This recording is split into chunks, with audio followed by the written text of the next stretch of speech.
Hello and welcome once again to In the Library with Tara! and I'm Adrian. This is being recorded on September 11th of 2025 and we have with us special guest Murda Gashar Jordan. Hello Murda. Thanks for joining us today. Thank you for having me. On this particular day, what is it you're here to speak about? It doesn't matter what day of the week it is or what year it is. I want to speak about our country, this beautiful country, the USA. We are always under attack. We need to be aware that there are people out there in the world that want to wipe us out. Let's come together, work together to make sure that our children's children and their children will continue to keep this world, the United States, safe. Yeah. And you're the head person who's putting together the 9/11 Memorial here at the library, correct? Yes, I am. I want to ask, because this is a really big memorial that we're going to be putting in. We're very excited to be able to have this here, especially for young children who were not alive back then. This would be a great opportunity for them to learn about what our country went through. And I was curious if you wouldn't mind sharing with everybody why you're so passionate about getting this memorial up and what your experience with the 9/11 event is. Okay, I can explain it. Today is the 24th anniversary, so even though every day is hard for me to talk about what happened on September 11, 2001, I'm going to try my best to explain it without choking up. 24 years ago on a Tuesday, beautiful Tuesday morning, my husband, Robert Joseph Gashar, went to work as always. Nothing different, no change, just that the weather was just beautiful. I also went to work. And that day, we were attacked. The USA was attacked by terrorists. My husband died on September 11, 2001. He was at the World Trade Center, Tower 2, on the 92nd floor, working for a company by the name of Aon. I spent many years wondering what I should do with this grief. And it was only until I moved to Michigan that I started thinking about having a memorial here in a town where I'm going to spend the rest of my life. I had a house built here. I call it my home forever. And this is where I want to be for my last days. I also remember all the other men and women and children who died on September 11, 2001. And I'm remembering all those who are still dying from lung disease, from the toxin that they were exposed to on that day and days after and months after.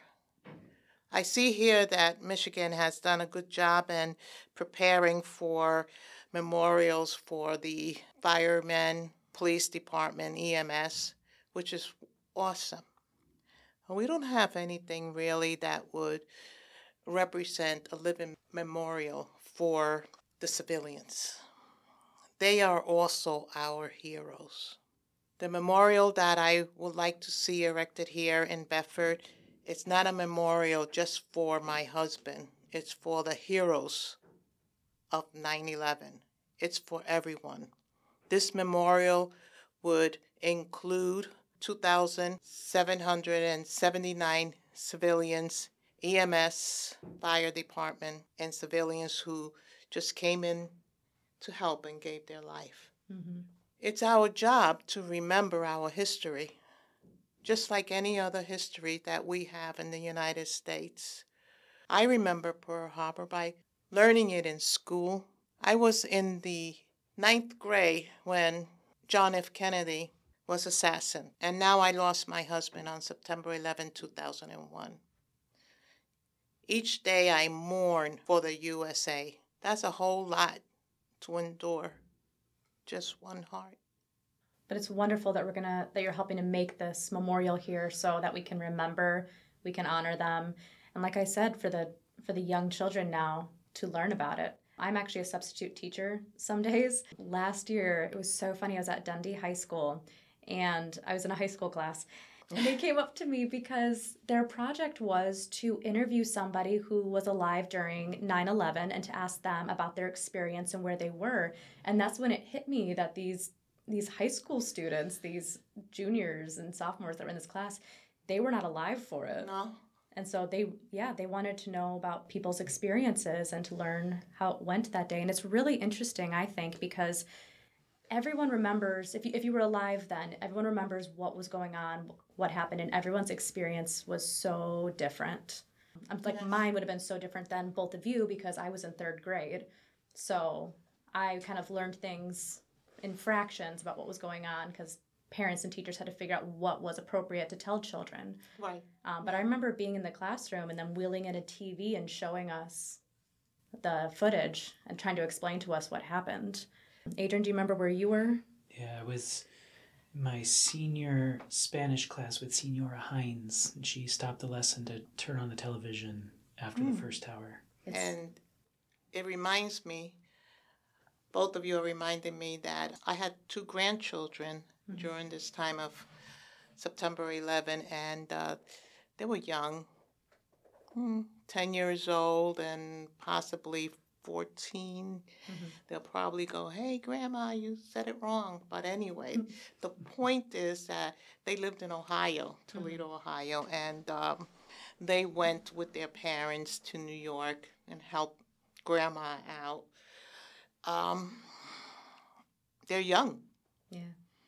And seeing their little faces and the shock that were in their faces to know that their grandfather was among these heroes that passed.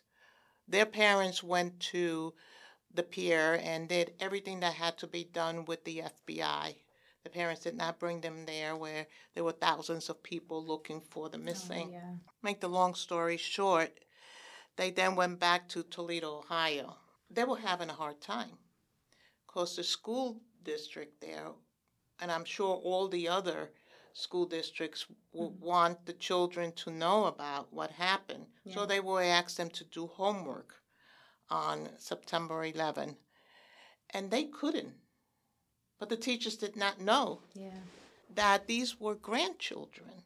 And you're asking these grandchildren to write about all these people who were brutally murdered. Well, they, being A+ students, that was not working out. Their grades were going down. My daughter called me and told me what was happening, and I called the mayor of Toledo personally, and he was a great guy. He spoke to me very kindly, and he said, "Myrna, we're so sorry. We just don't have the money, the funds to really equip our educational system to help these children. Maybe someday, but today we don't know how to help your grandchildren other than to excuse them from this homework." Yeah. With that said, their mother, Mrs. Myra Leitner, she started a homeschool to help children that need help. My grandchildren were all homeschooled. So that started a circle of homeschooled children operating today. And I hope that the schools here outside of New York or Pennsylvania, that they are equipped to handle these types of disasters, terrorism, shootings, all of this. I hope that has been improved. Well, you're definitely helping to improve it because here at the library, not only are you putting in the memorial outside, but we're going to be getting some sort of informational section here in the library. We're hoping for a kiosk of some sort where students can come in, homeschooled students in school, they can come in and they'll have a space where they can access information and stories and they can learn about it. So if you come into the library right now, we have a little area set aside, you'll see where it's going to be. So right now we have a display up and we have books on the topic that you're welcome to check out and read at home. Very soon we'll have a whole setup there for them to learn. Yes, the name of it will be the Learning Center, 9/11 Learning Center. And with that comes the kiosks. We're going to start off with one kiosk, and then we're going to grow as needed. We want educators to start their trips to the library so that the children can learn using the kiosk. They're going to be perfect with the kiosks, and these children, they know automation, and they're going to be able to move those fingers around faster than the teachers can. We are going to be connected to the 9/11 Memorial Museum in New York City. We have all the curriculum that's going to be available. Thank you, New York City. And it's going to be age appropriate, starting from pre-kindergarten all the way up to 12th grade. That's fabulous. And can you tell us a little bit about what the outdoor memorial is going to look like for parents that, or adults who want to come check it out, or parents that want to bring their children? Yes, I'm excited to. Please go on the neverforget911memorial.org website.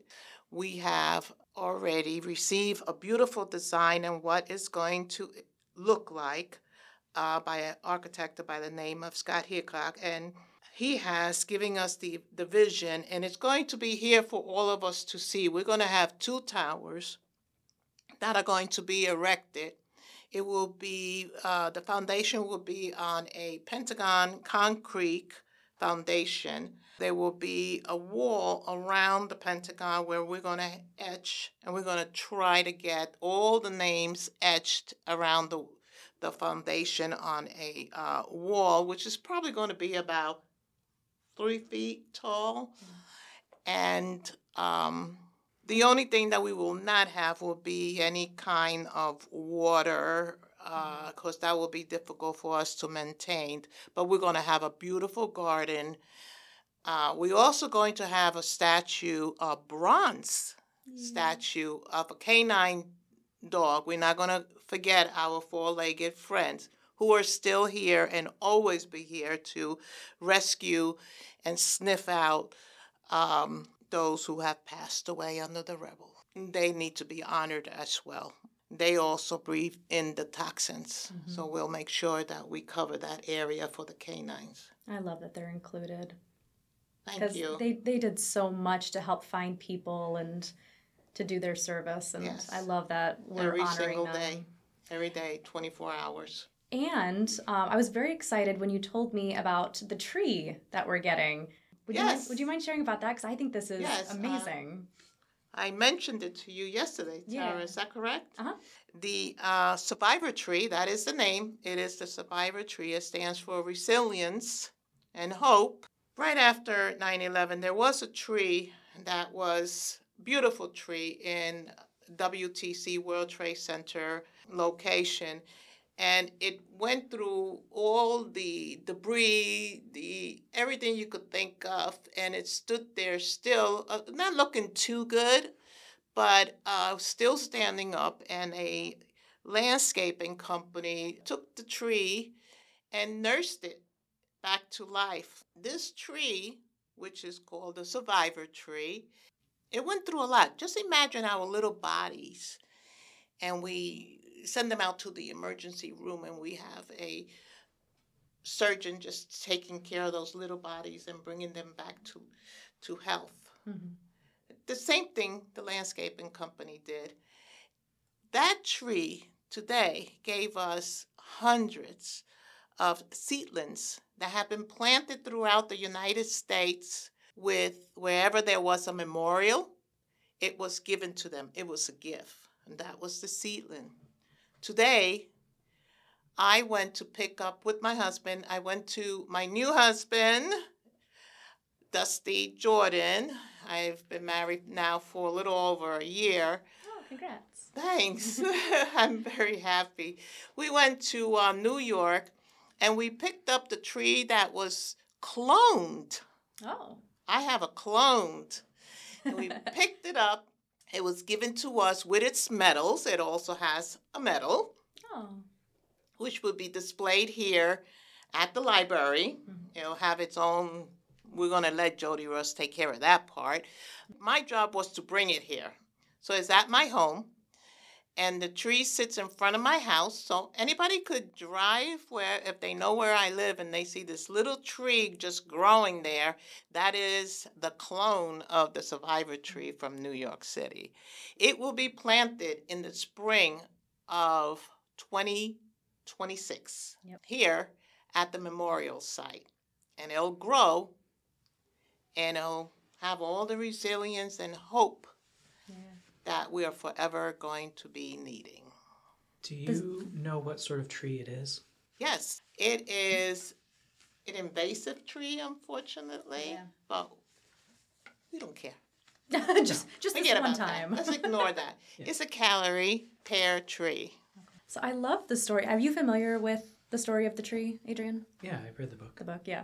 It's such a great story. So if you go to New York, you can actually go up to this tree. Yes. And so I found a children's book called This Very Tree that I absolutely love. I think this is a perfect book to share with your child to help them start to understand 9/11, to introduce it, and also to talk about PTSD. I think it's a great introductory story. So this is about the real-life tree that was there when 9/11 happened. Most of its branches were broken off. After they found the tree, they took it to a forest or a garden, and they let it be there for a long time and let it recuperate and regrow its branches, and they brought it back to New York and planted it right between where the Twin Towers were. And it has a plaque, and you can see clearly what was broken off and where it was regrown. And you can see that growth and that resilience. And this story is great because it's all from the tree's point of view. Yes. And it talks about being scared and like being taken from his home and the horrible stuff that happened. And then it's like, as it's recuperating, it's like, you know what? I'm ready for my job again. I'm scared. Like I'm really afraid to go back, but it's my time. It's ready. And then it goes back to its spot. And I think it's a magical story. So I highly recommend This Very Tree by Sean Rubin. Check out This Very Tree by Sean Rubin, published in 2021 by Henry Holt & Company. And you actually have the adult version. Yes, I do. Or book about it, yeah. And the title is The Survivor Tree. Mm-hmm. Unfortunately, I don't know the name. I should have brought it over so we could look at it again, but I don't remember the name of the author. I'll look it up and have it on screen right here for those of you who can see my finger right now. Okay. Awesome. Thank you. But it's a really great story. So read the kids' version, read the adult version. It'd be a great way to start the introductory conversation with your child, and also to be able to read the adult version and be able to connect with it yourself. Some other books we have here at the library that are really cute books for children. There's another book about the tree just called Survivor Tree. So it's the same story, but it has a different take on it. That is by Maureen Colleen and Aaron Becker. And then we have 30,000 Stitches, the inspiring story of the National 9/11 flag by Amanda Davis and Sally Wern Comport. And that one's really neat because that one is about the flag that was there. And what they really did was they started fixing it up, and they're like, we need to make this something that everyone gets their hands on, everyone has a part of. So they sent it to every state, and every state helped to add bits of their own flags. They helped with the sewing. The family of Martin Luther King, his family helped to do some of the stitches. So it's another great true story, a great introductory for all ages. So is there anything else about the memorial so I know that you're selling t-shirts. Could you tell us how people could buy that, and also how they can donate to help make this come to us even faster? Yes, I can. We have t-shirts all ready to go. We have small up to XXX. Right now, you could message us. Let's try the website. Website, yeah. Right. I don't have the t-shirts so you could see them on the website, but I can put them up right away. Mm-hmm. The website is neverforget911memorial.org. And she was wearing it here at the library when you were interviewed by the news the other day. Yes. And they're really nice t-shirts. You can get red, you can get blue. They have the flag on them. They're really nice t-shirts. We also might be able to, even if you have the business card, we could also have a shout out for the business card and give the phone number of the memorial, and they can call and say they want a t-shirt. We'll try to have t-shirts here at the library, but we have to request that we can do it. Permission. Those of you listening at home, the information should be on your screen right about here. Unless they're on Spotify. Well, unless they're on Spotify. I'll put a link in the description too then. Okay. And then I know that you were reaching out to different organizations in town, asking people to donate because this, I'm assuming, is going to be a very pricey endeavor. So yes. We would love any help that the community would like to offer, whether it's $1, whether it's $50, whatever you feel like you can spare this if this means something to you. Can they donate the same way by going to your website? They can also do it by going to the website. There will be brackets of how much, where you would be. But it doesn't matter whether you're going to be a Patriot or a Silver Star. We'll take any amount of money, and we will also take human beings to help out because right now we don't have a lot of people who can help us get things done. And anybody that wants to, I would love that we could get a school to participate in the building of the 9/11, this project. It would be awesome to get some students involved and that they could earn credits by doing so. Yeah, get firsthand experience on this project. Yes, I would say that the project will be approximately anywhere from $250,000 to $300,000 to start off with. Then we're going to come into the library to put up the kiosks and make that section very comfortable for the children in field trips. Awesome. So if you want to donate, check out the website. If you want, if you're not sure how to go through the website, or if you want to volunteer some manpower, please feel free to call the library or stop in and visit us. Anyone who wants to help, we'll make sure that we get you the right information. Appreciate it. And to remember that this is not a situation of New York. This is global. It's global.